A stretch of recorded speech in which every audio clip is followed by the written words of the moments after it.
Back in the summer of 2004, we knew that we wanted to start working on a next-generation Star Wars game. And with a galaxy as deep and as large as Star Wars, the opportunities are almost endless. We would go and we would just watch the movies and then get back together and say, okay, what types of characters did we like? What types of things really resonated for us? What are the things that were referenced that haven't been explored yet that we want to explore? So it was actually, we didn't have a shortage of ideas. It was whittling down to the right idea, ranging from a Wookiee freedom fighter.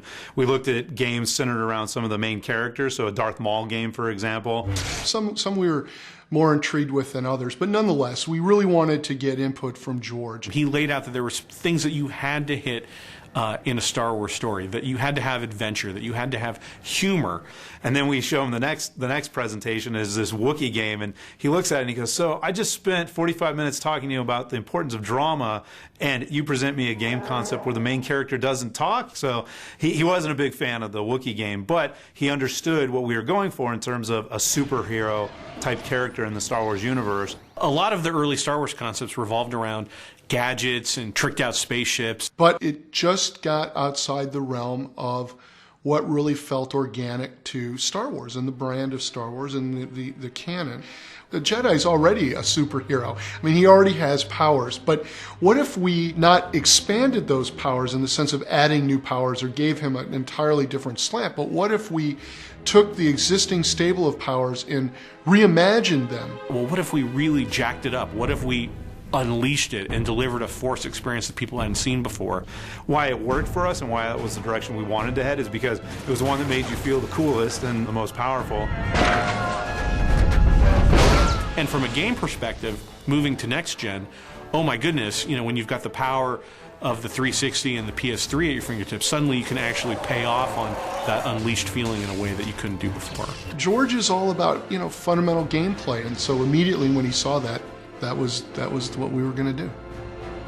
He allowed us to give Darth Vader a secret apprentice, which from a canon standpoint is just fantastic. It is such a rich character opportunity. He's got a great love interest in Juno Eclipse, so it's not just blowing things up and unleashing the Force on everyone. It's the consequences of those actions as seen through the eyes of Juno. So that gives an emotional weight that's crucial to delivering a Star Wars experience.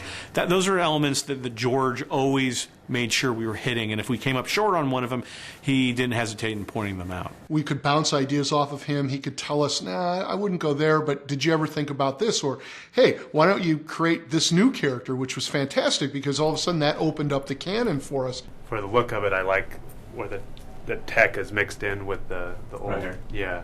The team did an amazing job in doing a lot of art up front for what this game could be. Good concept art for me is the beginning. It unlocks, it unleashes creativity, so to speak, where you see things, you know, a great artist gets in there and paints in little details that you hadn't thought about.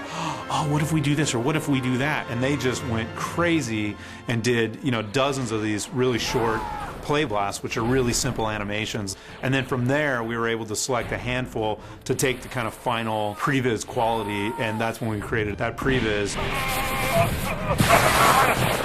don't know what or who created this kind of a mess.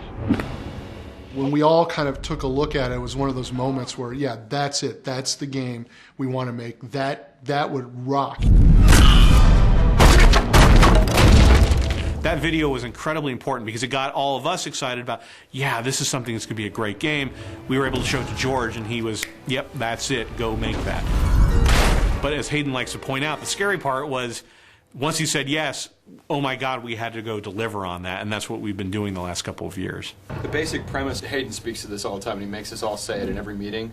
You know, what's the premise of the game? Kicking someone's ass with the Force. What is the core gameplay? Kicking someone's ass with the Force. Once we had that core foundation, we also could go off and begin to write a wonderful Star Wars story. It is a rich, deep Star Wars story that fits right in the continuity between Episode 3 and Episode 4. The galaxy is on the brink of darkness. The evil galactic empire has overthrown the old republic and now holds countless worlds in the grip of fear. Because of George's schedule, we had to actually put the story and the outline in a memo form to George. It was a day when, we heard that the fax was coming and everybody rushed around the fax machine. And we just stood there looking at the fax machine, waiting for it to come out.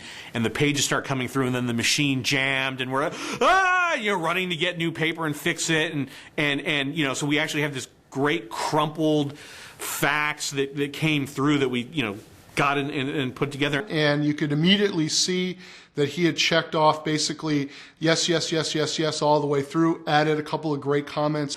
Bail Organa did this, and Leia was doing this, and it's like, oh my God, this is the absolute source material for this great saga. For me, it was awesome to be able to take that fax in hand and go back to the team who had worked so hard on this, for over a year, and be able to say, this is it, guys. This is our story. This is our character. This is the use of the Force that we're championing. Let's go. Let's hit the ground and make this game.